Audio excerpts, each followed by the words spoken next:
Alrighty then. I ordered a this Brownie HawkEye Flash from eBay. I run me $22, but it also came with the flash attachment and like 7 bulbs that you can't get anymore. Now this particular Brownie HawkEye is the first, like the early late. It's the, you can tell it's the early model because it still has the metal winder.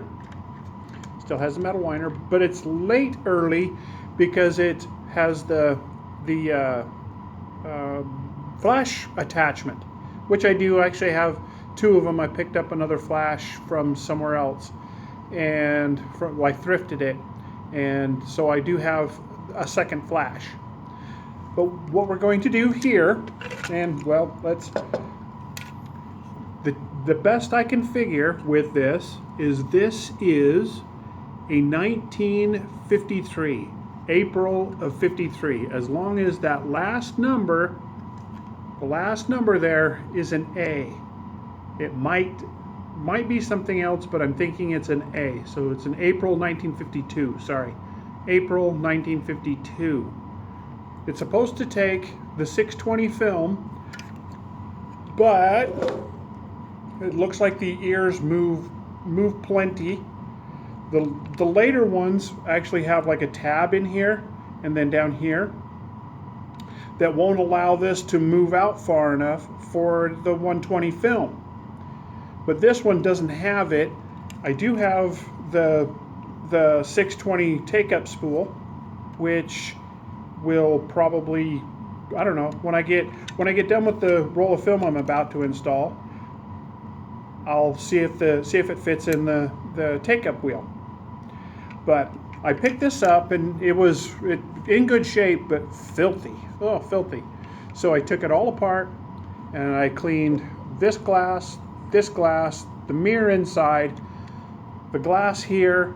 I took the back off and cleaned the lens, and I think I got it in right. If not, it will have some really funky pictures. A lot of people actually take this camera and do a lens flip anyway, but I think I got it in right. We're gonna see when we shoot this roll of Ilford Delta 100. So I figured I'd do this while we're talking, while we're videoing. Here's our Ilford. Ilford shoots some pretty good pictures. I really like Ilford, except I can't get the bag open. Nah.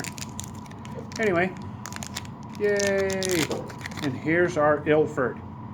So we'll take our little paper wrap off, unexposed. We want this to go up, and oh well, will you look at that?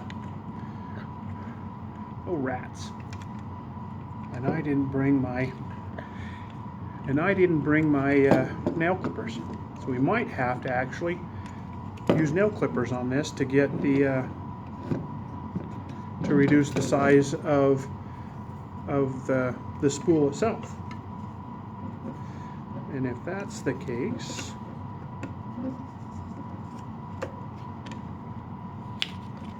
okay, let's do this. Let's see if the lid will close.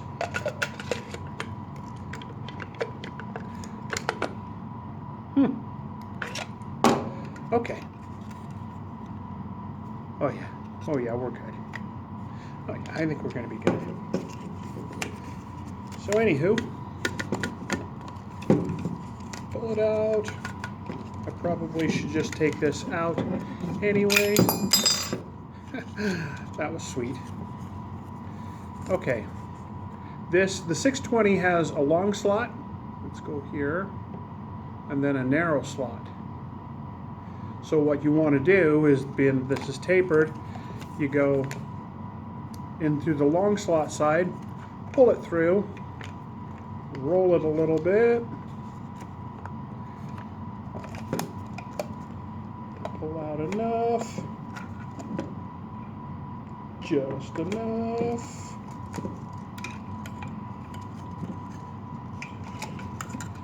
And put it in the springy thing. Straighten everything up. Make sure you've got it into line.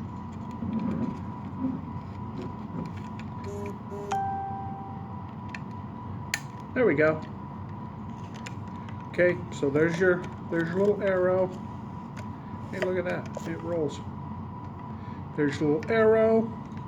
Now, if you know, what you do is you look for it to pass through here. So we'll put it back together, and we're going to roll. Roll, roll, roll. Ooh, there's a line. Should be coming up on an arrow here shortly.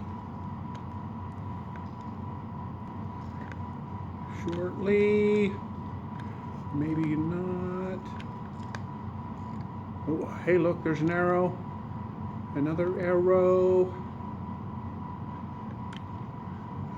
And a couple of dots. I guess Ilford's way of doing it. Oops. Yep, hey, we just went past one. You can see one run down here. So what we'll do is we'll shoot it anyway, and we will, on the next one, we'll make sure 2 is at the bottom as well, or we'll see if there's any overlap. You can always cut it out, right? So if you're not familiar with these cameras, they're great little waist level shooters. This one really came in clean, well, in good shape. Still had to clean it up within an inch of its life, but it's in really good shape for a 52. So grab yourself some 120, grab yourself your old Brownie, and let's get shooting. The next thing I think we'll probably do, not on this video, but I picked this up at a Savers, a thrift store, but I don't know if the 120 roll will fit in this one. But this will be for a video at a later date. This one was built between 33 and 41. So, but we're going to go out. We're going to take this out, even if it's dull and dreary, and we're going to shoot it eventually. So